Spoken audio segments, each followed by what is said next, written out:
Hi, this is Alan with Interview Success Formula, and I want to talk about something that should be common across your resume, your cover letter, your interview answers, and your elevator pitch, namely numbers. Numbers are one way to prove that you're the real deal, and they can seriously change the outcome of your job search. Let me explain how. So here are some typical examples of phrases that individuals try to use in their job search, and where numbers make a huge difference to their overall effectiveness. The first is improved company sales. So how much was sales improved? Was that $500 or $5 million? By 2% or 20%? The difference between those can be the make or break difference in getting the job. What about this one? Revitalize the school, resulting in improved academic performance. Now, did students' achievement improve by 1/10 of grade level or 2 whole grade levels? Did graduation rates improve by 1 student or 100 students? It's hard to see what the impact is based on this quote alone.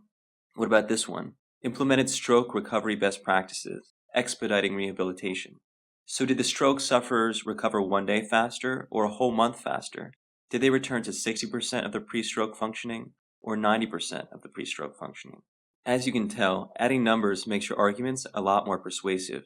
You move from being vague to being specific. More importantly, you move from seeming like a big talker to looking like a big doer, someone who produces results. Put another way, if you leave off these numbers, it's like leaving off a grade point average for a recent high school or college graduate. A hiring organization can only assume you're a C or D level performer. That means average or below. So let's make sure you look better than that.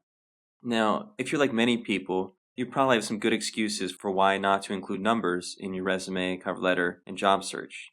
These are something like, numbers don't really apply to me in my field. It's really hard to quantify. And even where they do apply, I don't know what the right number is, and I'm not going to say something that's dishonest. Let's dive into each of these and see what they're about. First, numbers always apply. You just have to recognize how they can. For instance, let's say you worked in a nonprofit that educates consumers about avoiding debt. Here are just some of the numbers you could include. How many people were on your team educating these customers? How many events did you host to educate them? How big was your total budget? How many people attended these programs in total? How many people received your literature? For those people where you do know results, how much did they reduce their debt by, or reduce their interest rate on debt?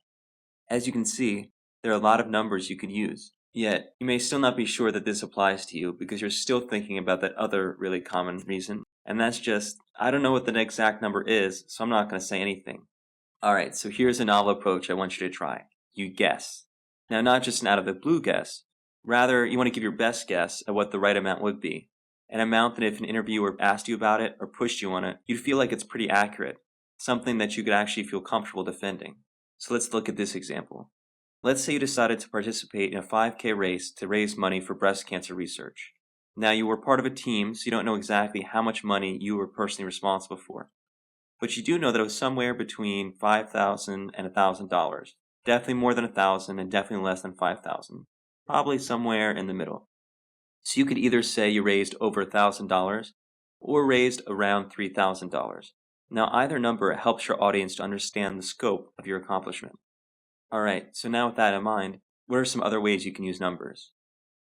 One is the level of participation, like these. Hosted over 500 conference attendees from 4 countries, led an 8-member team, or received over 400 signups.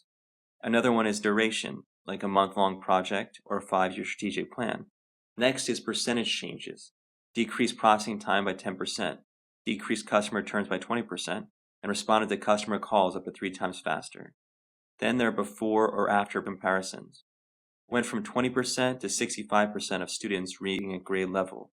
Moved from 60% on-time deliveries to 85% on-time deliveries. Improved from 1 help desk call per hour to 3 per day. So wrapping up, take a few minutes to review your resume, your cover letters, your elevator pitch, and your interview answers. And look for opportunities to add numbers. These numbers will prove that you're a doer and not just a talker.